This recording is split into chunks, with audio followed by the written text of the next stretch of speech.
69절까지의 말씀입니다.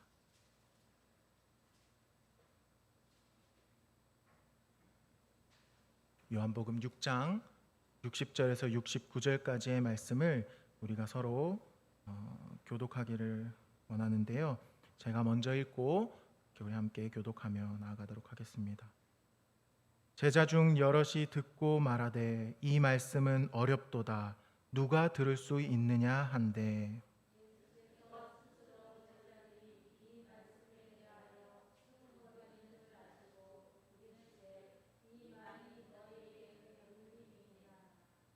그러면 너희는 인자가 이전에 있던 곳으로 올라가는 것을 본다면 어떻게 하겠느냐?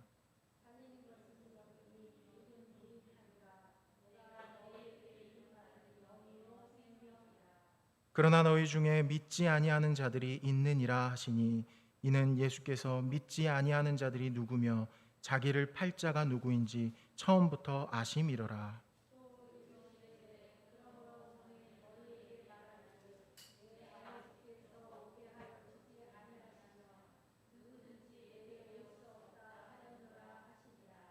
그때부터 그의 제자 중에서 많은 사람이 떠나가고 다시 그와 함께 다니지 아니하더라.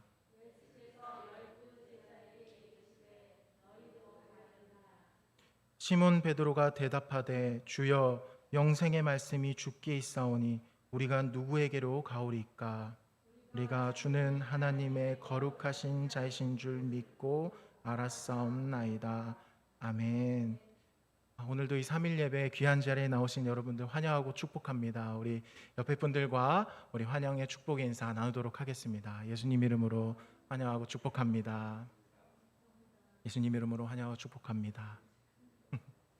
우리 어제가 생일이었던 우리 지은이도 왔는데 정말 축복합니다. 네.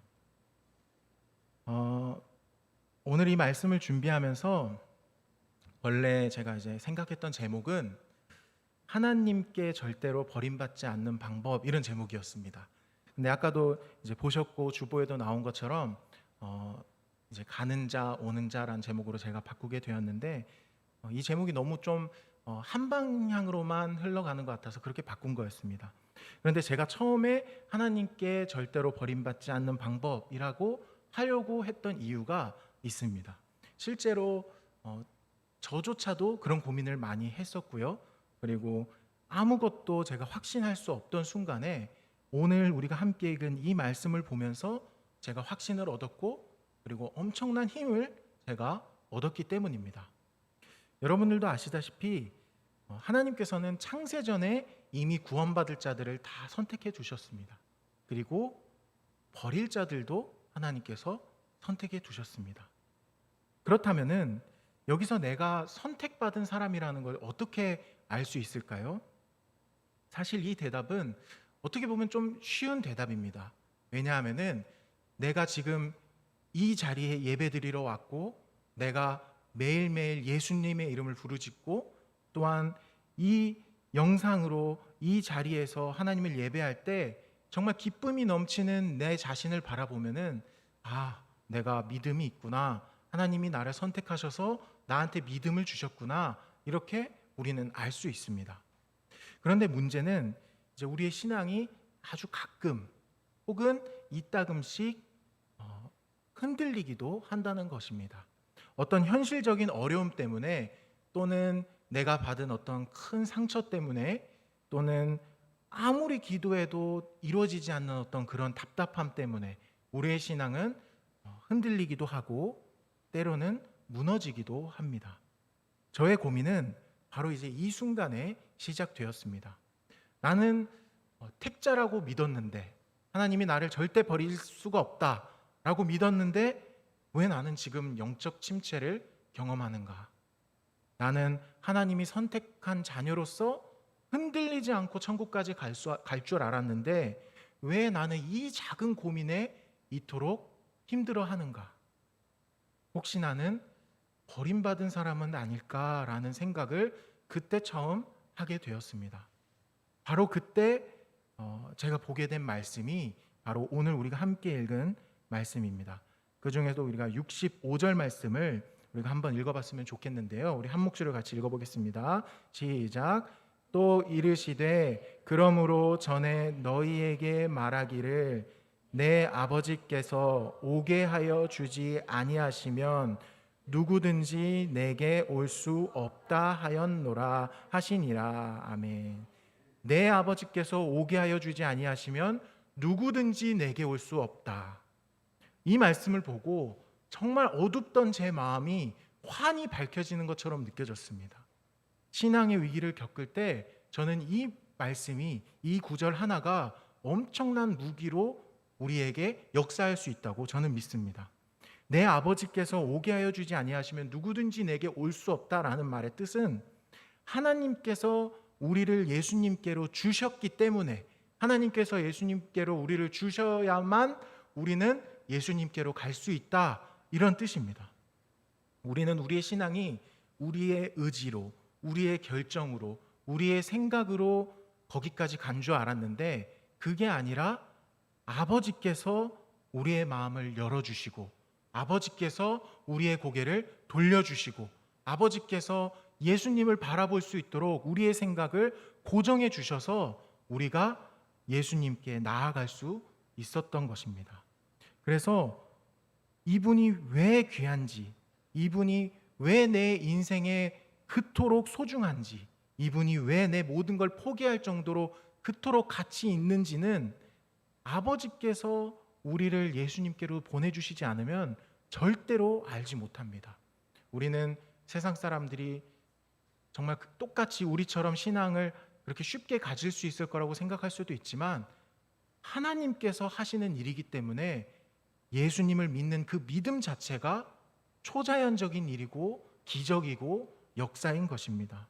오늘은 우리가 이 말씀을 함께 살펴보면서 우리가 예수님께로 올 수 있다고 하는 이 말의 의미가 어떤 의미를 갖는지, 그리고 어떤 이들은 예수님으로부터 떠나가고 또 어떤 이들은 예수님께로 오는지, 이 사실을 깨달은 우리가 그렇다면 어떻게 살아가야 하는지 우리가 함께 살펴보기를 원합니다.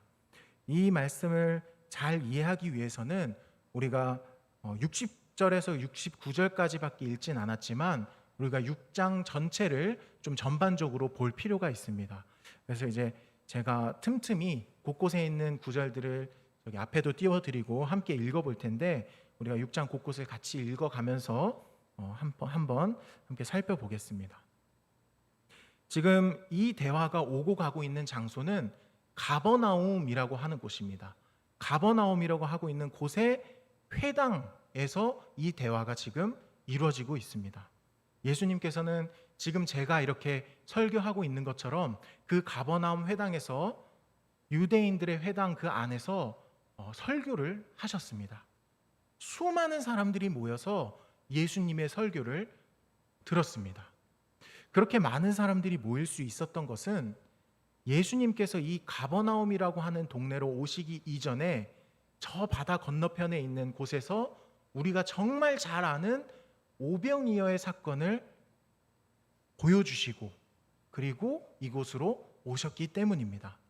그때도 이미 5천 명이 모여서 예수님의 말씀을 듣고 또 예수님이 보여주시는 그 표적을 따라서 먹고 그렇게 배불렀습니다. 그런데 이 표적을 경험한 사람들이 갑자기 예수님을 붙잡아서 임금을 삼겠다고 예수님께로 막 달려드는 겁니다. 하지만 예수님께서는 이들이 원하는 것처럼 그렇게 임금이 되어서 어떤 정치적으로 통치하고 누군가를 찍어 누르고 정복하고 그러기 위해서 이곳에 오신 것이 아니었습니다.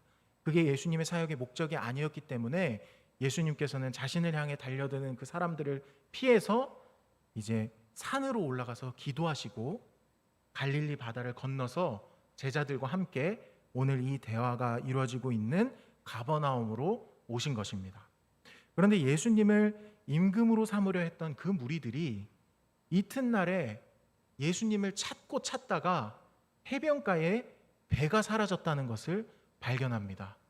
참 끈질긴 사람들입니다.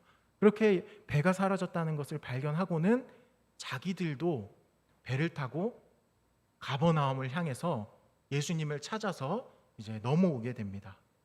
그리고 결국 그곳에서 이 무리들은 예수님을 만나게 되죠. 그리고 예수님께서 아주 긴 설교를 이제 시작을 하시는 겁니다. 그 설교의 제목은 이제 생명의 떡이라는 제목입니다. 우리가 이 성경책을 보면 작은 표제로도 나와 있기도 한데요. 생명의 떡 혹은 영생의 말씀이란 제목으로 예수님께서는 이 설교를 시작하십니다. 그리고 그 설교의 대상은 세 부류인데요. 첫 번째로 무리들, 그리고 두 번째로 제자들, 그리고 세 번째로 12제자들입니다. 이렇게 세 부류로 나눠지는 이유는 나중에 이 세 부류가 전부 다 다른 모습으로 예수님에게 행하고 행동하기 때문입니다. 이 생명의 떡이라는 제목의 설교는 이 오병이어 사건을 경험한 이들에게 더욱 큰 의미를 갖는 설교입니다. 우리 26절을 한번 같이 읽어보겠습니다. 앞에 띄워주시면은 26절 한번 넘겨주세요. 26절 한번 같이 읽어보겠습니다. 시작.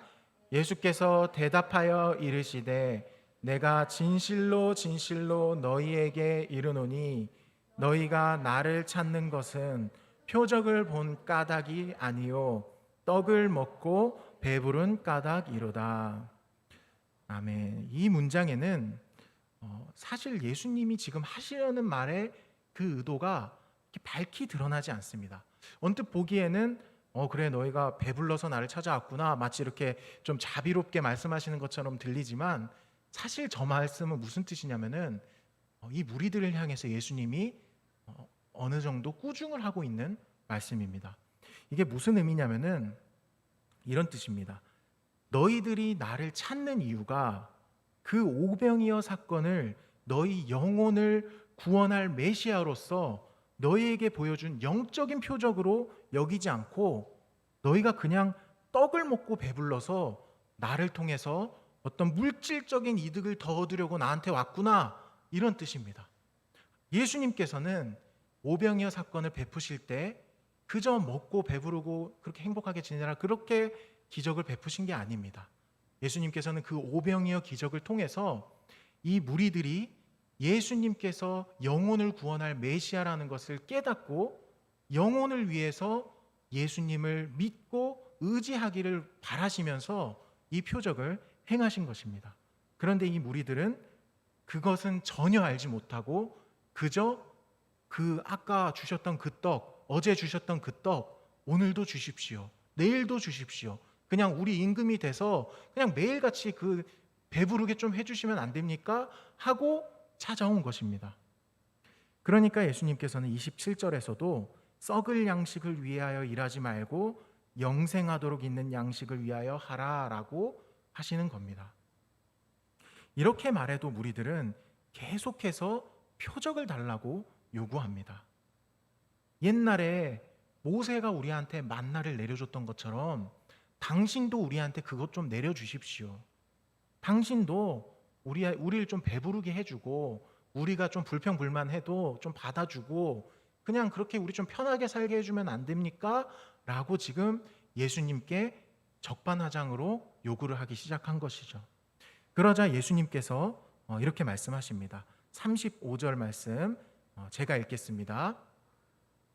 나는 생명의 떡이니 내게 오는 자는 결코 줄이지 아니할 터이요 나를 믿는 자는 영원히 목마르지 아니하리라. 내가 생명의 떡이다 라고 하시는 겁니다. 나에게 만나를 주십시오. 나를 배부르게 해주십시오. 나를 매일매일 굶주리지 않을 수 있도록 매일 떡을 내려주십시오 요구했는데 예수님께서는 내가 생명의 떡이다 라고 말씀하고 계시는 겁니다. 듣는 사람 입장에선 조금 어이가 없었겠죠. 눈에 보이는 어떤 떡을 주길 바랬는데 예수님께서는 내가 생명의 떡이야 라고 말을 하니까 조금은 당황스러웠을 수도 있을 것 같습니다. 그런데 우리가 여기서 이 대립을 지금부터 벌어지는 이 대립을 우리가 잘 이해하고 가야만 합니다. 지금 이 무리들의 요구와 예수님의 말씀이 아주 팽팽하게 대립이 되고 있습니다. 무리들은 당장 내가 먹을 것을 주십시오. 그리고 앞으로도 배부르게 해주십시오. 라고 요구합니다. 그러나 예수님께서는 그런 육신의 배부름이 너희를 배부르게 할 수 없다. 그런 육신적인 배부름이 너희를 만족시킬 수 없다. 너희 영혼의 굶주림과 목마름을 해결해 줄 수 있는 것은 오직 나뿐이다. 내가 너희들의 생명의 떡이다 라고 하시는 겁니다.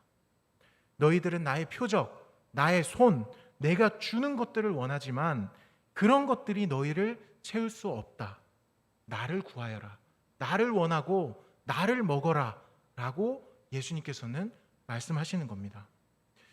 그런데 사실 이 모습이 과연 정말 예수님과 무리들만의 대립인 걸까요? 사실은 성경 전체에 흐르는 하나님과 인간들의 대립은 아닙니까?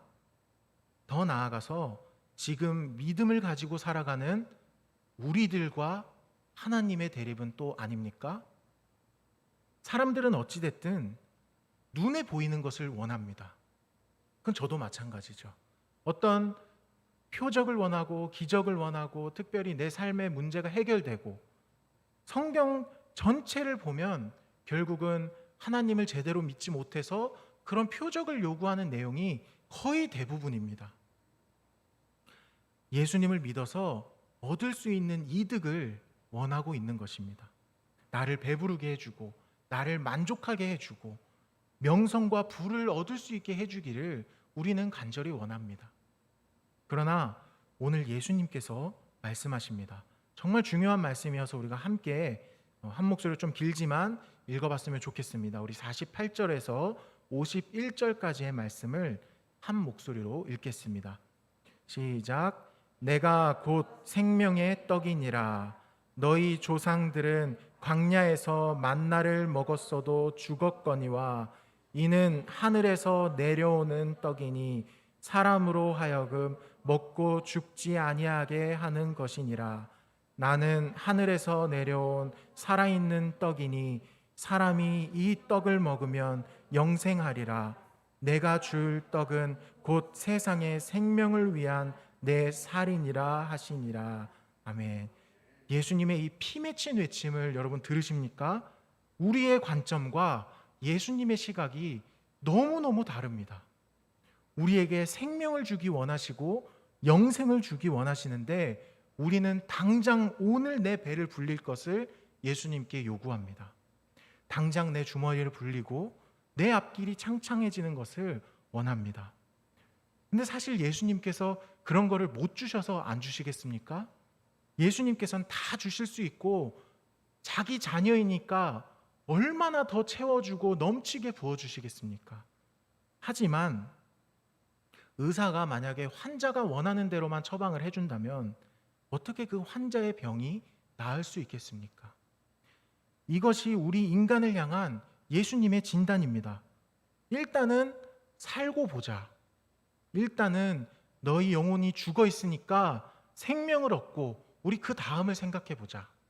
곧 죽을 인생에 당장 오늘 배부른 게 무슨 소용이니? 일단 너의 영혼이 그리고 너의 생명이 살고 보자 라고 말씀을 하시는 것입니다. 우리가 살기 위해서는 우리는 예수님을 먹어야 합니다. 그리고 예수님의 살을 먹고 예수님의 피를 마셔야 합니다. 바로 이 점 때문에 수많은 예수님을 믿지 않는 사람들이 그리스도인들을 야만적이다라고 했지만 이 표현보다 더 정확한 표현이 없습니다. 우리는 예수님의 살을 먹고 살아야 되고 예수님의 피를 마시고 살아야 됩니다. 내가 곧 예수님이 되고 예수님이 곧 내가 되는 인생을 살아야 하는 것입니다.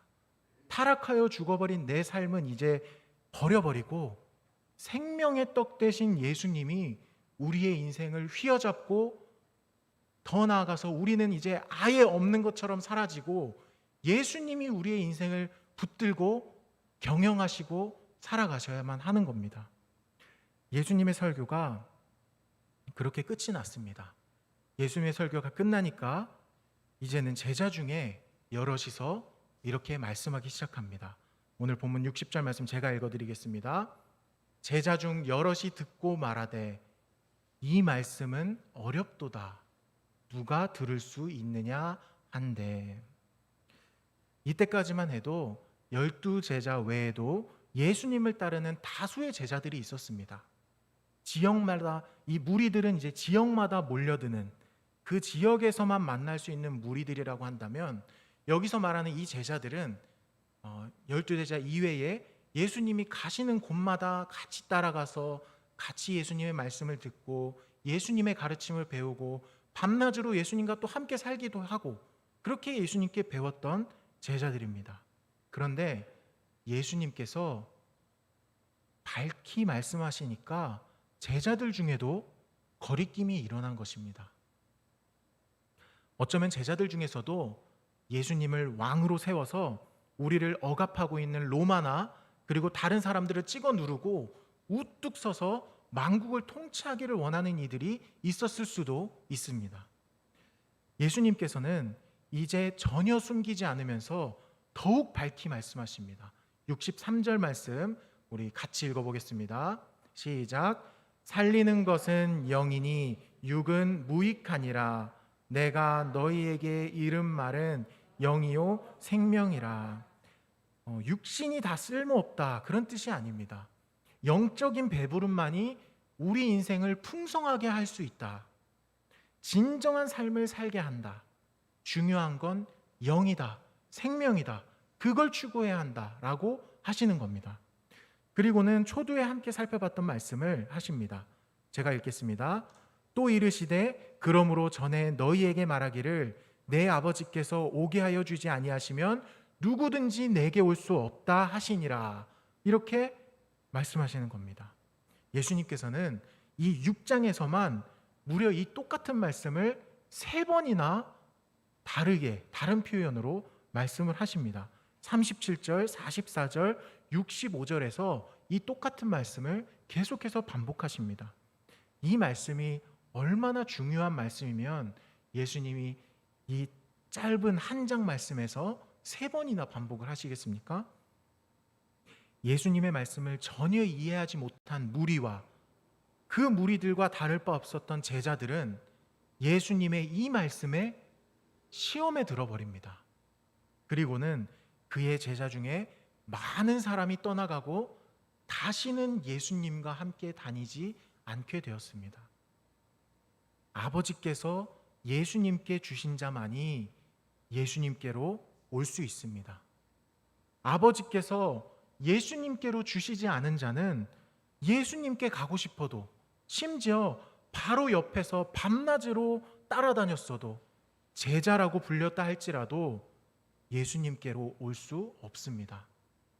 오늘 6장은 수천 명이 넘는 사람들로 시작했지만 이제 우리는 몇 명 남지 않은 이 사람들의 모습들을 보게 됩니다. 바다를 건너 쫓아올 정도로 열정적이었던 사람들도 다 떠나갔습니다. 예수님이 가시는 곳마다 따라다녔던 제자들도 다 예수님을 떠나버렸습니다. 그들은 가는 자들이었습니다. 그들은 자기가 원하는 예수님을 따로 그려놓고 예수님이 거기에 맞춰주기만을 바라면서 예수님 옆에 있었던 겁니다. 예수님을 자기의 이상을 이루는 존재, 예수님을 자기 꿈을 이루는 인생의 수단 정도로밖에 생각하지 않은 것입니다.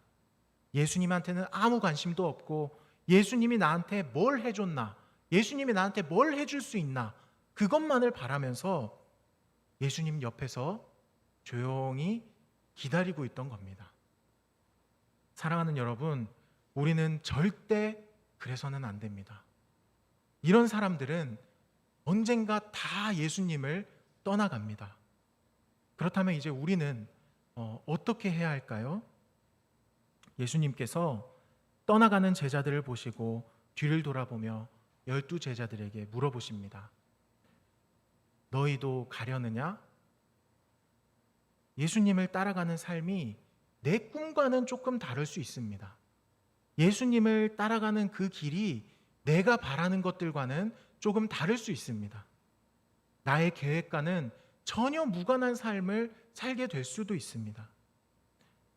그런 오늘 우리들에게도 똑같이 예수님께서는 물어보십니다. 그렇게 될 수도 있고 그런 일이 일어날 수도 있는데 그러면 너희들도 가려느냐? 여러분들께서는 이 예수님의 질문에 어떻게 대답하시겠습니까? 12제자 중 하나인 베드로가 답합니다. 우리 같이 이 두 절의 말씀 읽어봤으면 좋겠습니다. 시작. 시몬 베드로가 대답하되 주여, 영생의 말씀이 주께 있사오니 우리가 누구에게로 가오리이까? 우리가 주는 하나님의 거룩하신 자이신 줄 믿고 알았사옵나이다. 정말 감격스러운 대답이지 않습니까? 여러분, 이 믿음에 여러분들도 거하십니까? 이 고백에 여러분들도 공감하십니까? 이 대답이 여러분들이 생각하신 여러분들의 대답이십니까? 그렇다면 여러분들은 더욱더 기뻐하셔도 됩니다. 왜냐하면 아버지께서 여러분들을 예수님께 주셨다는 증거이기 때문입니다. 예수님께 더욱더 고백하고 더욱더 외치십시오. 주님, 다 떠나도 나는 주님 떠나지 않겠습니다. 모두가 세상을 따라간다 할지라도 나는 주님 따라가겠습니다. 아무리 힘들어도 아무리 괴로워도 나는 주님 곁을 지키겠습니다. 영생의 말씀이 주께 있사오니 우리가 누구에게로 가오리까? 사랑하는 여러분, 우리가 예수님만 외쳐야 할 이유가 있습니다. 모든 세상이 또 그 어떤 교회들이 예수님을 통해 이득을 보려고 예수님을 통해서 자기 뱃속을 채우려 한다고 할지라도 우리는 예수님 한 분으로 만족하고 우리는 예수님으로 배불리 먹고 우리는 예수님으로 내 삶을 가득 채워야 합니다. 우리는 죽이 되든 밥이 되든 예수님으로 승부 보는 사람들이 되어야 하고 그런 교회가 되어야만 합니다. 수많은 거짓말들에 속지 마시길 바랍니다. 이 참된 복음에 거하시기를 바랍니다. 오직 예수님만이 복음이고 예수님만이 생명이고 예수님만이 구원이며 영생이십니다. 여러분들이 이 예수님께서 찾으시는 그 진정한 제자, 예수님께서 찾으시는 그 진정한 믿음을 소유한 자들이 되시기를 간절히 바랍니다. 예수님께서 인자가 다시 올 때 믿음을 보겠느냐 하셨습니다. 지금은 예수님을 믿는 사람들이 엄청나게 많은 것처럼 보이지만 때가 되고 세상이 끝이 나고 믿음이 드러날 때에는 수많은 사람들이 예수님을 떠날 것입니다. 지금은 그렇게 보이지 않지만 예수님께서 성경에 분명히 말씀하셨습니다. 인자가 다시 올 때 믿음을 보겠느냐. 성경은 진정한 믿음을 가진 자가 소수라고 분명히 말씀하십니다. 이 믿음의 길은 좁고 협착하여서 찾는 자가 적다고 하셨습니다. 사랑하는 여러분, 끝까지 남는 자가 되십시오. 끝까지 예수님 곁을 지키고 끝까지 주님 옆에서 주님을 믿고 주님 안에 거하는 자들이 되십시오. 온 세상이 다 날 버려도 예수님은 나를 버리지 않으셨던 것처럼 우리도 살아가면서 어떤 시험과 고난이 찾아와도 결코 예수님을 버리지 마시고 예수님 안에 거하시기를 바랍니다. 어떤 일이 벌어진다 할지라도 어떤 어려움이 생긴다 할지라도 우리는 예수님을 버리지 맙시다. 예수님을 떠나지 맙시다. 이 결단을 가지고 매일의 삶 가운데 생명의 떡 되시는 예수님으로 배불리 살아가시는 우리 모든 성도님들 되시기를 축복합니다. 우리 다 함께 273장을 함께 주님 앞에 올려드리면서 주님 앞에 더욱더 나아가겠습니다.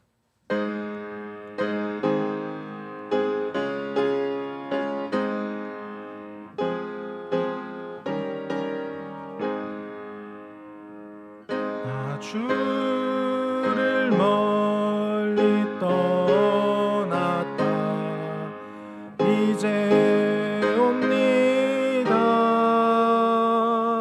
나 죄의 길에 시달려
죄에 매여 고달파 이제 옵니다. 주 크신 사랑 받고자 주여 옵니다. 나 이제 왔으니 내 집을 찾아 주여 나를 받으사 맞아 주소서. 이 병든 마음을 고치려 이제 옵니다.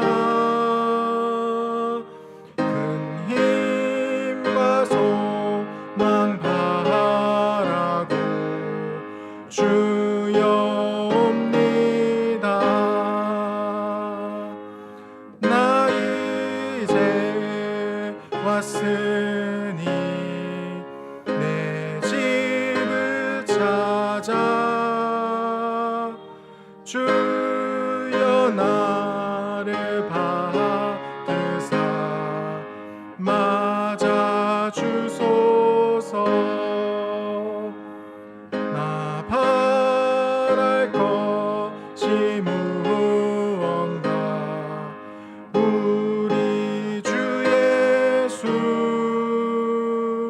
날 위해 죽임 당하신 믿고 옵니다. 나 이제 왔으니 내 집을 찾아 주여 나를 받으사 맞아 주소서. 아멘. 우리 시간에 우리 기도 제목을 가지고 함께 기도하며 나아가도록 하겠습니다. 우리 기도 제목 화면 좀 띄워주시기 바랍니다. 우리 앞에 나와 있는 기도 제목을 보시면서 모두가 예수님을 떠나도 나는 예수님을 떠나지 않겠습니다. 나는 예수님을 떠나지 않게 하여 주시옵소서. 내가 매일을 생명의 떡 대신 예수님으로 먹고 예수님으로 배불리게 하여 주시옵소서. 우리 그렇게 기도할 때에 정말 주님 한 분만으로 또한 충분하고 주님 한 분만으로 만족하다는 것을 우리가 고백하면서 그렇게 더욱더 기도하며 나아갔으면 좋겠습니다. 우리가 정말 예수님 한 분만 바라면 우리의 인생이 마치 나락으로 떨어질 것 같고 예수님이 뭔가 고난만 우리에게 주실 것 같이 느껴지지만 예수님 그런 분 아니십니다. 예수님께서는 우리에게 더욱더 큰 사랑, 더욱더 큰 은혜, 더욱더 큰 생명과 영생의 길을 준비하고 우리를 기다리시는데 우리의 시선이, 우리의 시각이 땅만 보고서 더 큰 은혜를 바라보지 못할 뿐입니다. 그러니 우리가 주님만 바라보게 하여 주시옵소서. 정말 이 영생의 주님을 나는 절대로 떠나지 아니하고 오로지 이 생명의 떡 대신 예수님으로 내가 배부르겠습니다. 그렇게 고백하면서 우리 한번 주여 외치고 주님 앞에 기도하며 나아가겠습니다. 주여. 하나님 아버지, 주님께서 일하여 주시옵소서. 주님, 우리의 마음을 주님께 올려드립니다. 주님, 우리의 마음을 주님께 올려드립니다. 주님, 주님 한 분이면 충분합니다. 모든 세상 사람들이 주님을, 예수님을 돈 때문에 팔고 예수님을 현실적인 어려움 때문에 버리고 예수님을 자신의 힘듦 때문에 떠나고 멸시하였지만 주여, 우리가 가시밭길을 걷는다 할지라도 주여, 우리는 예수님 떠나지 않겠습니다. 주님, 우리는 예수님의 곁을 지키겠습니다. 우리를 향하여서 너희도 가려느냐 물으실 때에 주여, 영생의 말씀이 여기 있었는데 우리가 네게로 가오리까 외치면서 주님 앞에 나아가는 우리 성도님들 되게 하여 주시옵소서. 주님, 우리의 마음을 붙드시고 함께하여 주시옵소서. 주님, 우리를 굶주리는 분이 아니신 줄 믿습니다. 우리를 힘들게만 하시는 분이 아니신 줄 믿습니다. 생명의 떡을 준비하고 계시는 주님, 생명의 피를 준비하고 계시는 주님, 우리가 그 살을 먹고 그 피를 하시면서 우리가 궁핍하지 않고 오히려 더욱더 부요하게 진정한 부요함, 진정한 배부름으로, 진정한 만족함으로 그렇게 살아갈 수 있도록 우리의 삶을 인도하여 주시옵소서. 아버지께서 우리를 예수님께로 인도하셨기 때문에 우리가 주님께로 갔습니다. 우리가 주님을 의지하고 주님만 부려오니 삼위일체 하나님께서 우리를 붙드시는 줄을 믿사오니 두려워하지 않게 하여 주시옵소서. 무서워하지 않게 하여 주시옵소서. 세상이 우리를 향해서 어떤 손가락질을 하고 어떤 비난의 말들을 한다 할지라도 우리는 그것에 굴하지 않고 예수님께 나아가기 원합니다. 예수님만 바라보기를 원합니다. 주님만 바라보고 주님만 구하오니 우리 마음 가운데 주인이 되어 주시옵시고 우리의 삶의 진정한 왕이 되어 주시옵소서. 통치하여 주시옵시고 우리가 입으로만 주님으로 부르는 것이 아니라 주님을 진정한 주님으로 올려드릴 수 있도록 주님 역사하시고 도와주시옵소서.